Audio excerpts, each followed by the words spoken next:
Чым Лукашенко пагражае беларусам? Што вядома пра смерць яго цесця і дзеда яго малодшага сына Колі? А таксама чаму зноў страляе міліцыя і дзе знайшлі вельмі жорсткага сілавіка? Вітаем, сябры, гэта наша Ніва, і зараз мы ўсё вам раскажам. Жорсткія заявы, дзіўныя фантазіі і балючыя тэмы Александра Лукашэнкі. Апошнія тыдні ён актыўна працягвае свае перадвыбарчыя гастролі, і сёння Лукашенко выступіў у Мінскім лінгвістычным універсітэце. Прычым гэта першы яго візіт у адзін з самых пратэсных універсітэтаў 2020 года. Але нягледзячы на ўпэўненасць Лукашэнкі ў сваёй народнай падтрымцы, універсітэт пад сустрэчу быў спецыяльна расчышчаны ад большасці студэнтаў, якіх у гэты дзень перавялі на дыстанцыйнае навучанне. Таксама будынак установы перажыў хуткі касметычны рамонт.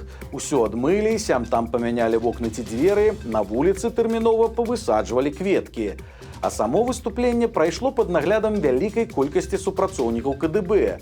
Прычым, куды ён прыехаў, Лукашенко добра разумеў і нават даў дазвол на абмеркаванне вострых і набалелых пытанняў. Вы знаете, ограничений в темах нет. Я готов ответить на все ваши вопросы. Ну и не забывайте, одна из тем для нашего разговора, вот мне ее помощники не обозначили, я вам ее обозначаю. Перамены. Точка. Але ж у выніку атрымалася так, як заўсёды, і вастрыню размовы можна зразумець вось па гэтым пытанні ад ініцыятыўнай студэнткі. Как бы вы отнеслись к тому, чтобы издать для студентов-переводчиков такое практическое учебное пособие, которое будет основано именно на каких-то текстах ваших выступлений? По-моему, есть какие-то там статники, мне недавно показывали. Правда, туда приписали и не мои цитаты. Адказы Лукашэнкі таксама былі вартымі тых пытанняў. Диктатор, диктатура. Да никому вы не верьте, никакой диктатуры в стране нет. И быть не может. Не может быть. Знаете почему? Потому что для того, чтобы быть диктатором, у тебя должны быть рычаги диктатуры. Ну а какие у меня рычаги диктатуры? Да америкосы придумали. Праўда, вастрыні ў выніку накінуў сам Лукашенко. Ён адкрыта заявіў, што ў выпадку хоць якіх пратэстаў у Беларусі проста адключаць інтэрнэт. А прысутныя сустрэлі гэта апладысментамі. Что, мы отключаем интернет в предвыборную кампанию? В 2020 году отключали интернет на 4 дня. Если это повторится, отключим вообще. Объясняю. Лукашенко шчыра адказаў, што рашэнне аб адключэнні інтэрнэта прымаў асабіста ён і працягнуў сваю думку вось такой цікавай цытатай. Проста паслухайце гэты кавалак. И я вот взвешиваю и думаю, чтобы страну сохранить, да плевать там на 2 часа или на час, мы этот интернет отключим, чтобы оттуда спецслужбы не управляли нашим обществом. Вот для чего это делалось. І гэта цікавы момант, бо калі ісці па такой логіцы самога Лукашэнкі, атрымліваецца, што ў 2020 годзе кіраваць беларускім грамадствам з лёгкасцю змаглі заходнія спецслужбы праз чаты і месенджеры. Тут альбо Лукашенко распісваецца ў сваім правале і правале сваіх жа спецслужб ды прапагандыстаў, альбо, што больш верагодна, гэтая заўвага паказвае яго рэальнае стаўленне да беларускага народа, якому Лукашенко адмаўляе ў любой суб'ектнасці і лічыць проста даверлівай і пакорлівай шэрай масай. Ну і далей пайшоў у тым жа духу, і ці хлусіў Лукашенко, ці шчыра верыў у тое, што кажа, часам разабрацца было складана. Вот у нас после, я же не зря об этом говорил, перемены. Некоторые переменились, сбежали туда. А сейчас толпами просят вернуться обратно. Ну я-то это знаю, в это погружен, я вынужден был создать комиссию. Увогуле ў гэтых маналогах вельмі заўважна, наколькі Лукашэнку бянтэжыць і раздражняе тэма пра суседнія краіны і з'ехаўшых туды беларусаў. Не стаў выключэннем і сённяшні выступ. Не торопитесь, потому что уедете, корни обрубите, и там будете все время второсортными людьми. Некоторые и нормально зарабатывают, но их убивает то, что они второго сорта люди. И в той же Польше, вот особенно в здравоохранении, да, у нас есть свои люди. Мы вот там врачи и прочее, будешь санитаркой пока. Или санитаром. А ты же хороший врач. Ты же в Беларуси классным был специалистом. А ты вот там будешь санитаром. И не факт, что ты снова станешь врачом. Стала вядома пра смерць Сцяпана Пастаялкі. Гэта бацька Ірыны Абельскай і, адпаведна, неафіцыйны цесть Александра Лукашэнкі, а таксама дзед яго малодшага сына, Мікалая. Пастаялка пражыў доўгае і незвычайнае жыццё. Юнацтва ён правёў у гулагу як палітычны зняволены. У 1952 годзе разам з бацькамі і двума братамі ён быў арыштаваны за дапамогу украінскаму падполлю. Афіцыйнае абвінавачванне, здрада радзіме і контррэвалюцыйныя дзеянні. Прысуд быў жорсткім, 25 гадоў лагераў.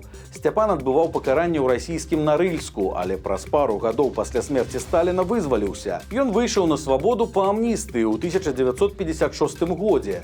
Вярнуўся ў Беларусь, пасяліўся ў Брэсце, ажаніўся і завёў дваіх дзяцей, сына Андрэя і дачку Ірыну, якая пасля стане асабістай доктаркай першага і пакуль што апошняга прэзідэнта Беларусі. Цікава таксама, што Людміла, жонка Сцяпана і, адпаведна, мама Ірыны Абельскай і бабуля Колі Лукашэнкі – украінка.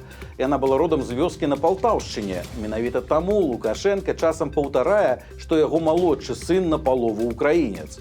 Дарэчы, калі Ірына Абельская заняла сваё месца каля цела Лукашэнкі, то ўзляцела і кар'ера яе маці. У 2002 годзе Людмілу Пастаялку зрабілі міністрам аховы здароўя. Калі ж яе здароўе пагоршала праз анкалогію, то Лукашенка паставіў сваю цешчу сенатарам у Савет Рэспублікі. Людміла Пастаялка памерла яшчэ ў 2007-м. Такім чынам, Сцяпан перажыў сваю жонку ажно на 16 гадоў. Але дзе ён жыў і чым займаўся апошнім часам, нікому невядома. Ён ніколі не згадваўся ў дзяржаўнай прэсе, не рабіў ніякіх заяваў, яго мінулае таксама не афішавалася. Але вядома, што дзед Колі Лукашэнкі атрымаў ва ўласнасць велізарныя апартаменты, больш за 130 метраў у элітным доме на вуліцы Чэхава ў Мінску. Ці жыў ён там, ці яго забралі даглядаць у рэзідэнцыю Лукашэнкі, інфармацыі няма. Цяпер жа высветлілася, што Сцяпан Пастаялка пайшоў з жыцця яшчэ восенню 23-го года. Яму было 90 гадоў. Яго пахавалі на прэстыжных усходніх могілках Мінска, але без гучных цырымоній і некралогах у дзяржаўных СМІ.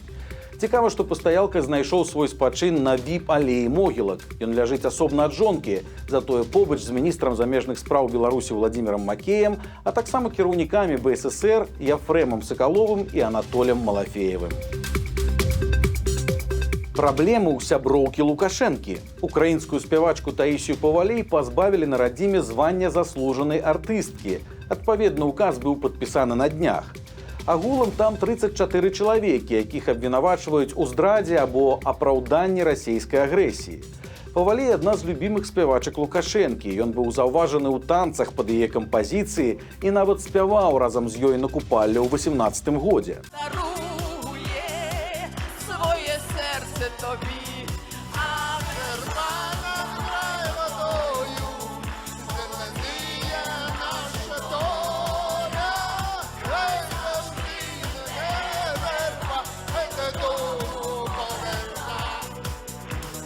У 22-м годзе пасля пачатку вайны Павалей канчаткова пераехала з Кіева ў Маскву.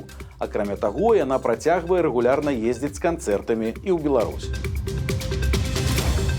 Бывае і такое. Яшчэ нядаўна Ксенія Калеснік, былая жонка футбаліста зборнай Беларусі Івана Бахара, скардзілася, што сумы ў 9 000 еўра на месяц ёй малавата і не хапае на жыццё. А на днях Ксенія, якая цяпер жыве ў Партугаліі, пайшла на вуліцы Лісабона прасіць міласціну. Але аказалася, што гэта было не ад беднасці. Па словах дзяўчыны, гэтае папрашальніцтва было своеасаблівым эксперыментам і псіхалагічным практыкаваннем. У сваіх тлумачэннях Ксенія зноў хваліцца сваімі даходамі. Яна кажа, што родам са звычайнай сям'і, але цяпер пачала так шмат зарабляць, што ёй аж трохі няёмка і сорамна перад самою сабой з мінулага. І таму яна і пайшла на вуліцу прасіць міласціну, маўляў, каб пражыць гэты сорам. Праўда, як доўга Ксенія сядзела з працягнутай рукой і колькі грошай паспела сабраць, яна не ўдакладніла. Беларуская міліцыя зноў страляе. У Мазыры супрацоўнікі ДАІ зладзілі пагоню за п'яным бяспраўнікам, які не захацеў спыняцца. У выніку міліцыянеры прымянілі зброю. Спачатку яны стрэлілі ў паветра, а потым прабілі задняе кола машыны.